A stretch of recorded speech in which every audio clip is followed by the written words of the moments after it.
Today on the Daniel Baldwin Show, viewer mail and the Super Bowl. Love it or leave it, coming at you right now. Hey everybody, welcome to the Daniel Baldwin Show. I'm going back. I bought this hourglass because I thought it looked so cool. It was to remind me like how far into the show I was going because I didn't want to go over an hour. And actually, you have to estimate anyway when you look at the hourglass because it's not like there's a meter on it saying you're 3/4. I just look at it and I say, over halfway, that's a half hour. And I know I'm about a half hour into the show. And then other times I look and I pay absolutely no attention to the hourglass. It's out of all the sand and I've gone over an hour, which absolutely ruins the whole purpose of doing it. But there I am. I like the hourglass. I like to look at it. I'm using it. Sharon Maroney of the Bronx, New York says, "Hi, Daniel. I'm a big fan of your show." Thank you, Sharon. You tell it like it is. Do you think we will see the Epstein files anytime soon? Wow. Sharon, I think we're inevitably going to see the Epstein files. And I have speculated before as to what I think is going on with the files. I think that there's probably some people's names, and there might even be, some national security risks. And I say that not to make excuses for anyone. I'm not sure what foreign entities are involved. There's been a lot of speculation, and I'm one of them that believes this, that Epstein was an agent either for Mossad and working for Israel or the CIA or a combination of both. I think he has a number of very famous people, powerful people in the financial world and in politics. He has videos of them. It would put some of the decisions that were made in very compromising. But I love all the current speculation because the Biden administration and many people have had all the Biden files, all of them. And if they were so worried about the election, they needed to use anything that was directly incriminating to President Trump, they would have used it. Well, we didn't go. The law said we couldn't look at the bullshit. There's nothing in there to get him. There's nothing in there that's going to implicate him in having sex. But I believe that you're going to see things about other presidents and other people that are going to be very dangerous. So yes, I believe we're going to see the files. I would guess that they probably don't want to give those up until closer to the next election because you want this raging, in the news when J.D. Vance comes and runs. But yeah, we're going to see it. We're going to see something about it. It'll probably get leaked in increments. But look, by the middle to the end of the summer, we're going to see a real hard list before then. And then we're going to see charges filed. And then, so you see it'll probably take a couple of years to see people starting to go to jail. And so you're going to see it all. They're going to let it go. They're going to make it happen. That's what's going to happen. Thanks for your question. And anybody out there that's listening, I'd love you to email the show, message me. You can do it on social media, on any of the sites that show the show. DanielBaldwinShow.com. You can see I have Twitter and I have Rumble and I have Twitter and Rumble and I have Twitter and I have Rumble and I have Instagram and I have Facebook and I have all that. Message me. I want to answer your question. And if you could take the time to subscribe, to like the show, to follow, to share the show with people so we can build the number of our base, that would be great, man. I really appreciate it. So let's talk about, sorry, I have a little bit of a cold, but I want to talk about the subject today, which is the Super Bowl. And so let me open with this announcement.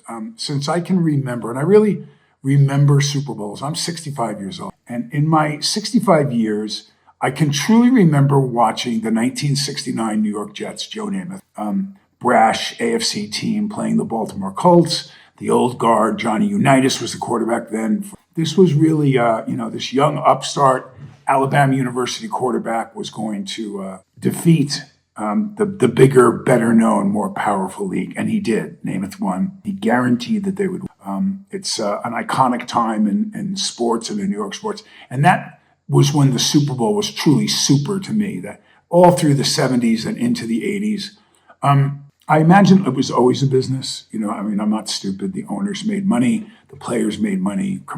Ran their commercials during the NFL games and the Super Bowl. But at some point it turned, and it was really kind of in the 80s going into the 90s. I mean, the halftime show, such huge stars. They rumored and they talked about what a 30-second commercial and a minute-long commercial would cost. And then As we got into the 2000s, and I was already an actor and was on television and films, I got involved in sports shows as part of my career. And so I paid much more attention to the Super Bowl than just watching it. And now it's a controversial. The NFL is, and I'll go over a few of the reasons why I'm about to make this. I'm pretty sure for the first time ever in my life, I just don't have that much of an interest. The news will show me the highlights. I'll find out who won.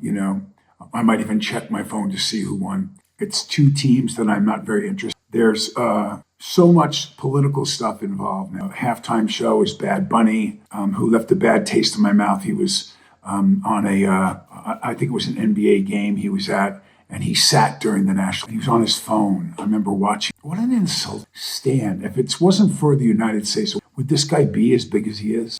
Does he not have any honor in his heart? Even if he doesn't acknowledge the U.S., he's a guest. There wasn't a statement he was trying to make. He just decided to be a palooka, probably because it got him more attention. He's a good guy instead of. That turned me off tremendous. But let me read you this. I got a few things. The Seattle Seahawks are heavily favored to win Super Bowl 60, LX 60. It's 60 Super Bowl against the New England Patriots, with betting odds placing them as a significant favorite at -4.5 due to their dominant defense. And although the Patriots are considered a surprising underdog in an unlikely match, the Super Bowl itself is a massive moneymaker for the NFL and broadcasters, generating over $1 billion annually. However, the host city often loses money or breaks even due to high public service costs, as economic impacts are frequently lower, while local hotels, large venues, the overall economic benefit to the local economy is minimal. So if you're the city having the Super Bowl, why would you want to do it? At average, going to lose money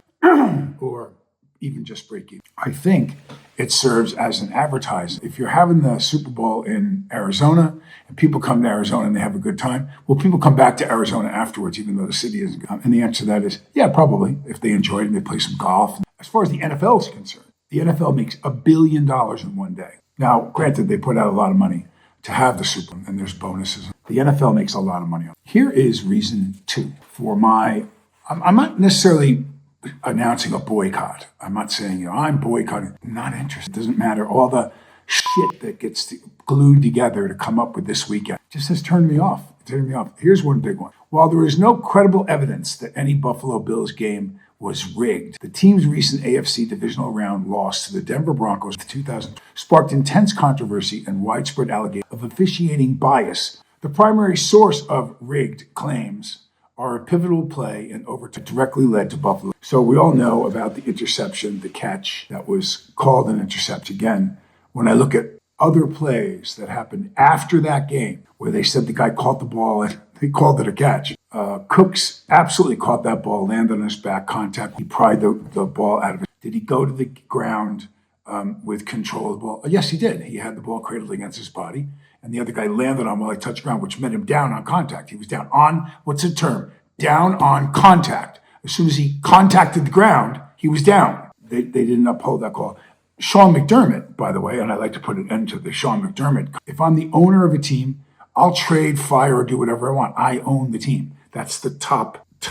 Now, the next down could be the president, the general manager, then the coach, then the quarterback. But the top of it is my team and I own it. If I want to trade every single guy on the team, fire guys, trade Josh Allen, do whatever, then I'm going to do that. Let's tackle, again, a couple other quick things about them. Josh Allen missed about 3 throws in that closing quarter and in overtime. 3 pivotal throws that if either of the 3 had been put on the money. Now, he's one of the highest paid quarterbacks in the league. He's supposed to be one of the best in the league. He's Mr. This, Mr. That. But in the clutch, when they needed him to make that pass on guys that were open, and he missed them. Overthrew it, underthrew it, or whatever you want to say. So, when you look at that fact, when you get up to bat in the bottom of the 9th with 2 outs and the bases loaded kind of bull, and then you smash it, you're Mr. October. You're Reggie Jackson. 1 pitch, home run, 3 times World Series, wins the MVP. That's Mr. October. There's no doubt that Josh Allen is a great quarterback. I'm not taking anything away from him, but he's not Mr. October. He's Mr. November really well. But when it comes to January and February, hasn't been that clutch. That's why he hasn't gotten to the big game. That's why he hasn't gotten there. You can look at that. McDermott, another person I could argue for. And I said last year before the season, last season, not the one that just went by in 25-26, but in 24-25, he said, is this guy a winner? I mean, so you can be Chuck Noll and the Steelers and go several times and win. If you're not going to get there, if you're not going to get them to that next place, are you the guy? I've always said this about Dak Prescott.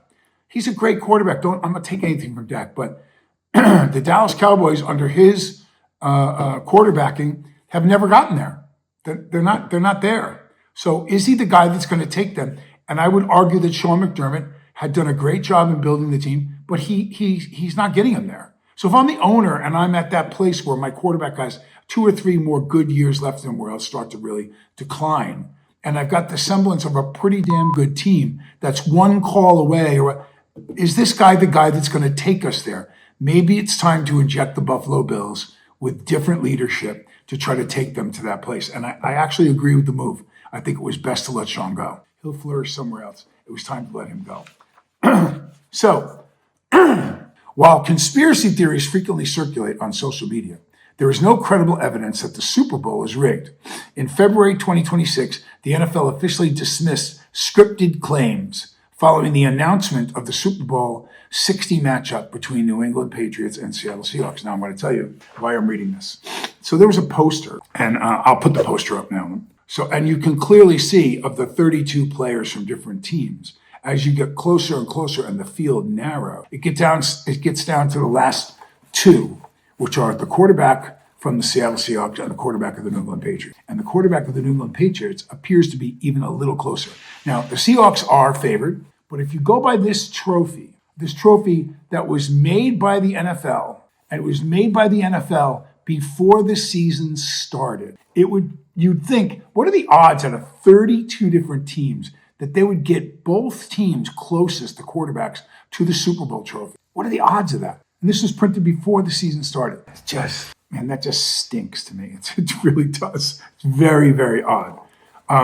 The promotional graphic illustration posted by the NFL on September 4th, 2025 showed 32 players marching towards the Lombardi Trophy. Fans noted that quarterbacks Drake May and Sam Darnold of the Seahawks were in the very front, which theorists claimed was proof the matchup was predetermined. I can't prove that, obviously. The odds are astronomical that any 2 players could have been out of 32. I can't even do them. A pretty big number that they would get 2 unlikely Super Bowls. I don't think they were in the top 5 preseason. Wow, pretty crazy, man, I got to tell you. The Super Bowl 60 on February 8th, 2026, the Turning Point USA counter-programming All-American halftime to compete with the official NFL, headlined by Kid Rock. This rival show features country artists including Brantley Gilbert, Lee Brice, and Gabby Barrett, airing in response to the selection of Latin artists. I don't know much. I wish him no ill. I don't really care. He lost me. He said something. Yeah, and you better learn how to speak front runner. So that didn't do well for opportunity there. I can't for the life of me figure out why this guy was the pick of the NFL. The Super Bowl was the climax, the epitome. I don't think I've missed a Super Bowl, like I said, since 1960. That's a lot of Super Bowl. So I've seen 4 of them. But it's and I'm trying to express this without making it so much feel. I used to get so excited at an event, and not because I don't have a vested interest. That's true, I don't. But the pageantry and the number of people involved, and the fun commercials that'll come out, the money that was spent, how smart. There's always a couple of surprises. The musical guests too, they have. Although now it's a full-on rock giant stage. It feels so. All of it has lost me. But again, back to the Bad Bunny thing. When I saw who's the biggest, when I saw this guy not stand, I looked at it and I thought, and now this competitive halftime show, and I've seen the lineup. At first I thought, maybe I will go. I don't know that much about this. I know I've read a lot of stuff. If you listen to Candace Owen, and she seems to have known there seems to be so much conspiracy stuff going on. And I'm definitely a conspiracy theorist. I mean, you show me the right evidence, and I can tell you the sequence of events of how you'd get to. And I'd be the first one to say, oh boy, that's on. The jury's still out for me. The official halftime show headlined by Bad Bunny, marking the first time a male Latin artist, the sole headline. Alternative halftime, organized by conservative nonprofit Turning Point USA to highlight faith, family, and it would be nice to watch. Out of curiosity, I might watch. I like to see how they do it. Is this over the top, or is it real Christian values, or is there something alternative to half-dressed women dancing around and subject? But this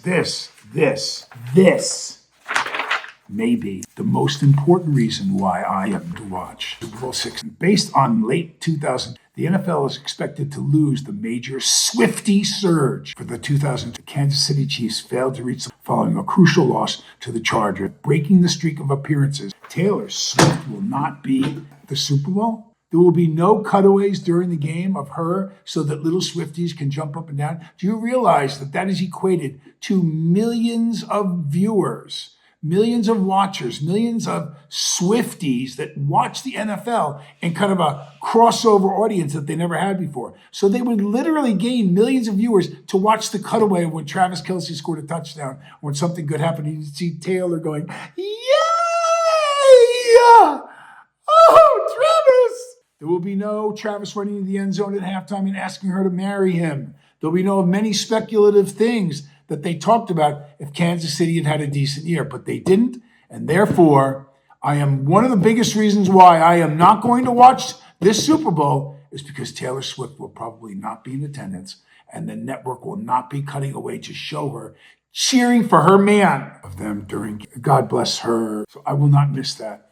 Being sarcastic, I just thought it was amazing to think that they're losing millions of viewers. Cut away. Don't even talk to her. They don't even interview her. Nothing. They just cut to her cheering when they score. They go back to her and just to spot her at a game. Million. Best efforts they could to try to get Joe Biden elected. She was in on it. Honestly, everybody, I appreciate you. I thank you for watching. But I have to say, I am so deflated over all the crap. The trophy showing May. And now if you go by the trophy, New England wins the Super Bowl. I don't know. I'm going to put money on it. Boy, if New England upsets them and that trophy shows true, you have to take a look at, is there some predetermination here? Is there something, about this claim? Because who the hell would have predicted New England and Seattle before the season started would be and that New England would? Who would have predicted? If you did, you made a bunch of money, a big number. If you parlayed those two, New England and Seattle with New England winning 150, a great call. So if anyone does, it's out there, then go get it, New England. I think I like Seattle. Unfortunately in football, they don't play a best out of 7. They play once. So anything can happen. Look at Bo Nix. If he's with the Broncos in that tight game, don't the Broncos beat New England? So, there's so much. Was Bo Nix really even hurt? Surgery? Stidman? What the hell was his name? The options are swirling around my head. So no to the Super Bowl. Hope it's a great game. I might watch and I really hope next year the Buffalo Bills get a crack. And I hope that everyone stays healthy. And God bless you. Let's go right into it with Lord God. And I ask you, God, for all the people watching the Super Bowl, enjoy it, have fun, drive safely. Don't gamble money you don't have. Keep all the players healthy. Let's get a fair game that's refereed proper. The best team win. In your name, we pray. There you have it from the Daniel Baldwin Show. I appreciate you. I love you guys. Thank you so much for making the show what it is. Write in your questions, subscribe to the show, like the show, share the show, make the show go. Come on. God bless you. Bye-bye.